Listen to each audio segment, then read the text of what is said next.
International Women's Day, today, tomorrow, and yesterday. It's Rhyme and Reason 397. There's a rhyme and reason for your life. There's a rhyme and reason why you... Hey there, Tony here. And let me say right up front that I don't want any women listening to this. So, guys, if you have a wife or a girlfriend in the room with you right now, ask them nicely to leave. Ladies, please heed their words. This is not for you, okay? This is not for the women. And I'm totally not telling the truth. I'm celebrating International Women's Day. Sort of. I've been a staunch supporter of the rights of women my entire adult life. That's true.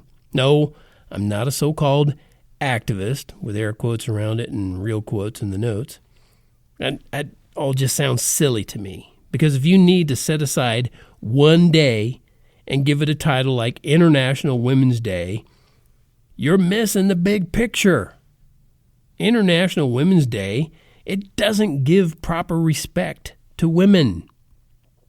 I mean, I've even seen women, it came on Sunday, and as I record this, I'm late for it. So I understand that this is sort of on the late side of things, but I still wanted to talk about it because, like I said, it's not a particular day to me. But I've seen some women out there posting things like little memes like, okay, you gave me a day, one day out of the year, and you made it a day where you took an hour of sleep away from me. Thank you. It was funny. Anyway, I've seen a lot of that. So, all right, now back to it. Like I said, I get it. It's a day. You want to draw attention to one day out of the year, and you want to make sure everyone around the world knows about it. Like that'll happen. And then you want everyone to stand up and shout and cheer and pat each other on the back, and lots of hugs and speeches, and of course you can't let the media ops disappear. So when you accomplish all that, you know what'll happen, right? It's bound to happen that men the whole world over will clearly and more clearly and most clearly understand and respect the equal value of women. That's what's going to happen. That's what's going to come of that. Women doing all of that, like I mentioned, and then the men will get it or not. As it turns out, would you believe that International Women's Day began in 1911?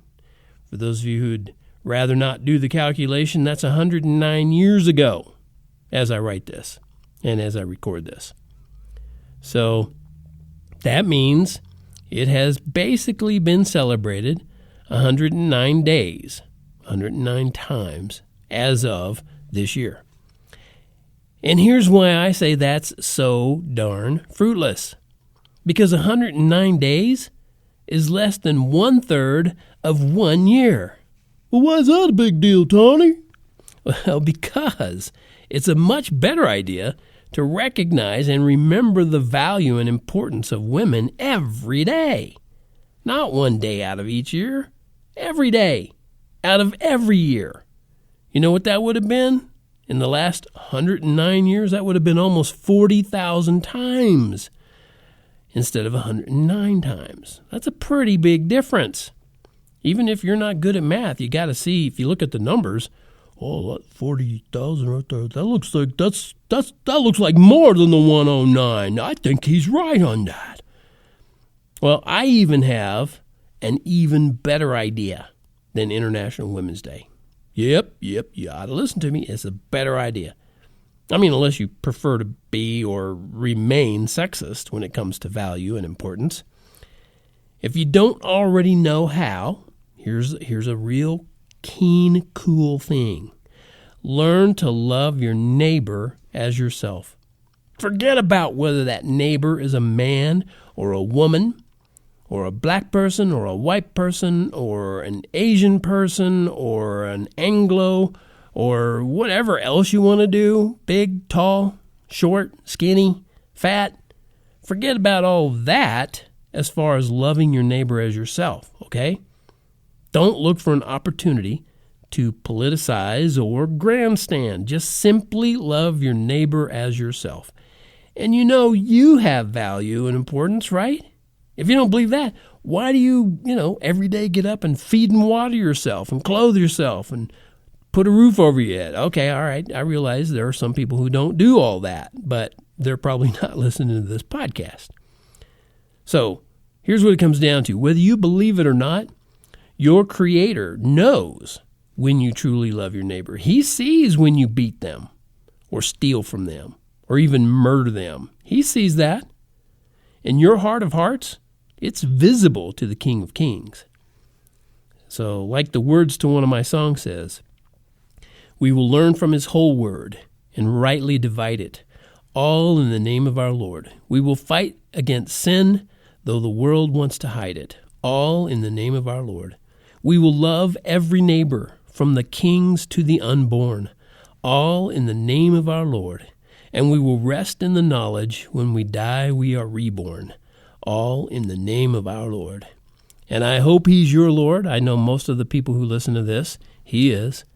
But maybe you've picked up a podcast player, your phone, your some other device, whatever that you're listening to, maybe even on your computer, and you've accidentally bumped into this podcast and you're going, what is he talking about? Who is this guy?